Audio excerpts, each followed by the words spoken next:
ভিন্ন ভিন্ন চাওয়া পাওয়ার জন্য অনিশ্চয়তা তৈরি হয়নি। এটি যে যার দলের সুবিধা মতো চাইবে। অনিশ্চয়তা তৈরি হয়েছে সরকারের দৃষ্টিভঙ্গি।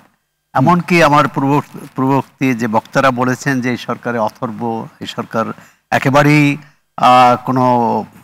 কোনো পারফর্ম করতে পারছে না। আমার মনে হয় আমি তার সাথেও পুরোপুরি একমত নয়। কারণ পরবর্তীকালে প্রথম অনভিজ্ঞ লোকজন বেশি ছিল, পরবর্তীকালে কিন্তু অভিজ্ঞ, বিশেষ করে প্রশাসনে যারা কাজ করেছেন সাবেক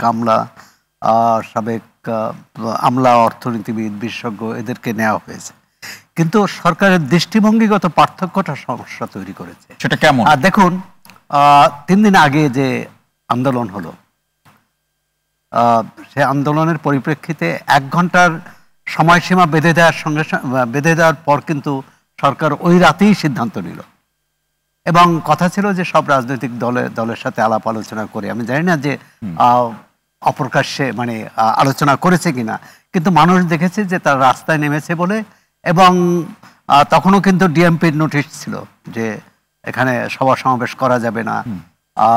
সুতরাং সরকার মেনে নিয়েছে, একটা যৌক্তিক দাবি মেনে নিতেই পারে যদি সরকার মনে করে। কিন্তু আজকে যেটা দেখা গেল, জগন্নাথ বিশ্ববিদ্যালয়ের যে শিক্ষার্থীরা, শিক্ষকরাও ছিলেন কিন্তু সেই আন্দোলনে, তাদের প্রতি যে ব্যবহার করা হলো সেটা তার সম্পূর্ণ উল্টো। নার্সরা দীর্ঘদিন তাদের ন্যায্য দাবি বলবো, তারা ইন্টারমিডিয়েট পাশ করে নার্সিংয়ে পড়াশোনা করে, 3 বছর পর তারা আবার সেই ইন্টারমিডিয়েট স্তরেরই ডিগ্রি পান। এটি তো না। তাহলে সৌরভ ভাই, আপনি সরকারি দৃষ্টিভঙ্গির কথা বলছিলেন, এই জায়গা থেকে যদি আরেকটু ভিতরে গিয়ে বোঝার চেষ্টা করি আপনার আলোচনার সূত্র ধরে, তার মানে যে দাবি দেওয়াগুলোর সাথে সরকারের স্থায়িত্ব টিকে থাকা বা তাদের যে ক্ষমতায় থাকা বা যেভাবে আমরা দেখি এগুলোর সম্পর্ক আছে, সেগুলো কি সরকার মেনে নিচ্ছে, অন্যগুলো কি গুরুত্ব কম দিচ্ছে? সম্পর্ক কোথাও হয়তো দাবি উত্থাপনকারীর প্রতি তাদের দৃষ্টিভঙ্গি, তারাও হয়তো তাদের সঙ্গে একমত, যেটি সাম্প্রতিককালে হয়েছে। দেখুন, একই সঙ্গে আন্দোলন হলো, মানে একেবারে আমি শুরুর কথা বলছি, ছাত্ররা আন্দোলন করলো, নিশ্চয়ই সেই ছাত্ররা কিন্তু এরা নয় যারা আন্দোলনের নেতৃত্ব দিয়েছিল।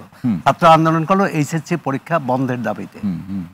এসএসসি পরীক্ষা বন্ধ হয়ে গেল, কিন্তু আনসাররা যখন আন্দোলন করলো যে তাদের দাবি দেওয়া নিয়ে, এবং জানেন যে আনসাররা বছরে একটি সময় কোনো বেতন ভাতা পান না, তাদের সুযোগ সুবিধা খুবই কম, তারা আন্দোলন করলেন, তাদের জেলে যেতে হলো। আর কিন্তু তারা আন্দোলনটি যেভাবে করেছিল সেটি নিয়ে তো প্রশ্ন আছে, কিন্তু আপনার এই 450 লোক কি সন্ত্রাস করেছে ওখানে? যারা এসেছিল তাদেরকে তো জেলে নেওয়া হলো, 450 লোককে।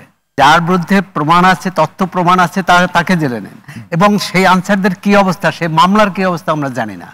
অর্থাৎ গরিব মানুষের প্রতি এই সরকারের দৃষ্টিভঙ্গি সেই রাজনৈতিক সরকারের মতোই। কারণ আজকে রিক্সা, ব্যাটারি চালিত রিক্সা, অটো ইত্যাদি ভেঙে দেওয়া হলো। আচ্ছা, এটা আপনি বন্ধ করেন। আপনি এর আগে আমরা দেখতাম কি, রিক্সার যে আসনটা তুলে নিত যাতে রিক্সা চালাতে না পারে, অথবা কোথাও রেখে যাওয়া। এখানে ভেঙে দিল, আপনি বুলডোজার দিয়ে ভেঙে দেওয়া হচ্ছে।